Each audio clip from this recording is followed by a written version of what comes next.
All right, let's take a look at greetings in Spanish.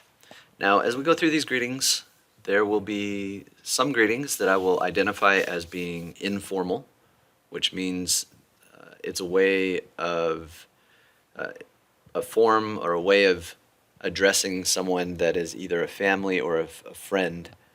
And then I'll also identify other phrases as being formal, and those phrases you will use with those that you don't have an informal relationship with, somebody that you don't really know that well, um, or that you don't feel comfortable with.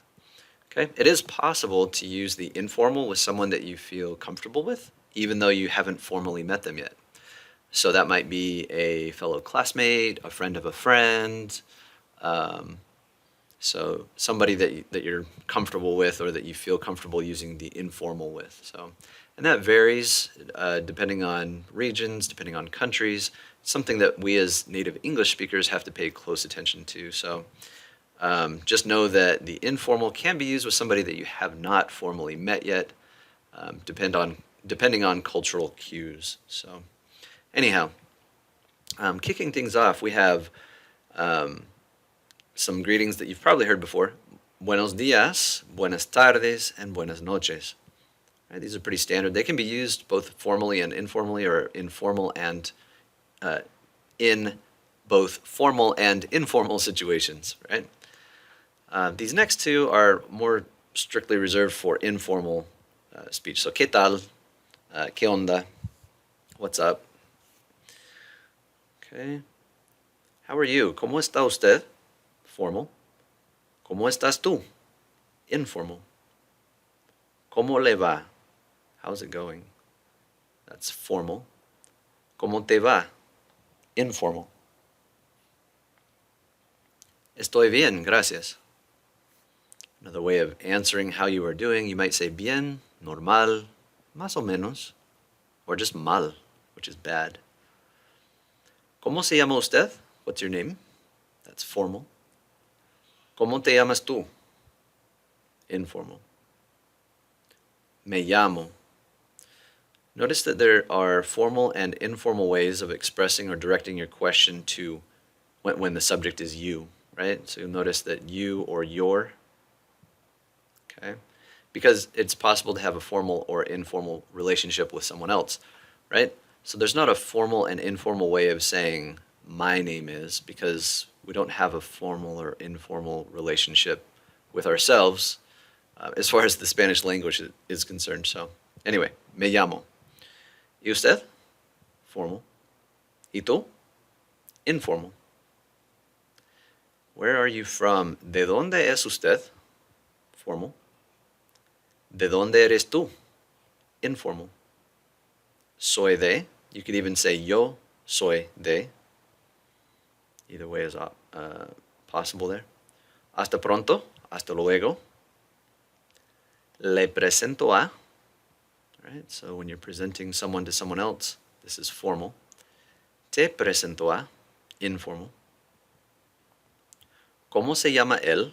Or ¿cómo se llama ella? What's his or her name? Él se llama.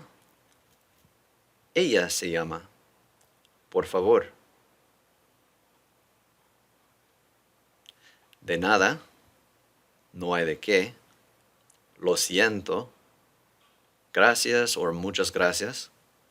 Igualmente. Mucho gusto.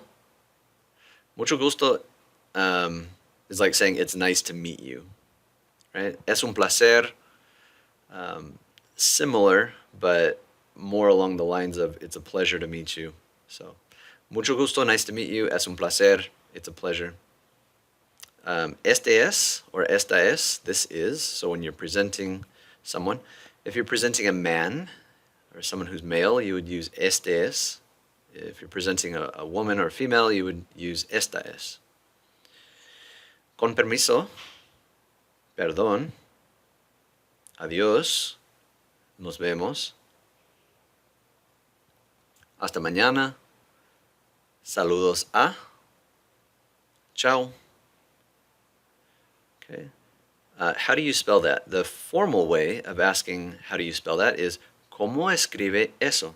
The informal is ¿cómo escribes eso? To say okay, we can say okay. Bueno, está bien.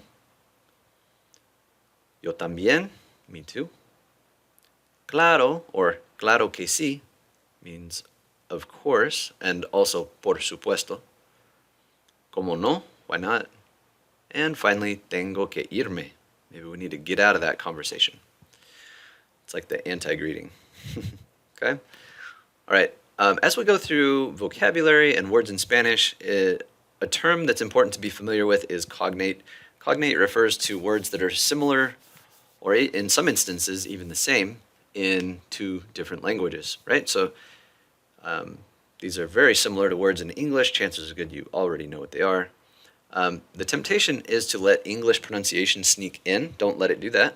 Try and pronounce these words with the Spanish pronunciation, which in this case is el carro, la computadora, la televisión, el teléfono, la clase, el estudiante, la estudiante, el examen, el concierto, el programa. Okay, so that's it for greetings on this one. And be sure to do any homework associated or that's mentioned in the course, but this will be part of your homework. Write down how you would respond to these questions, and then this activity, what was said to elicit or cause this response, right? So if someone says, it's a pleasure, what was said to cause that person to say, it's a pleasure? Probably nice to meet you, which would be mucho gusto. So you can write mucho gusto on that one. But anyway, so those are some activities. Be sure and do your homework, and again, email if you have any questions.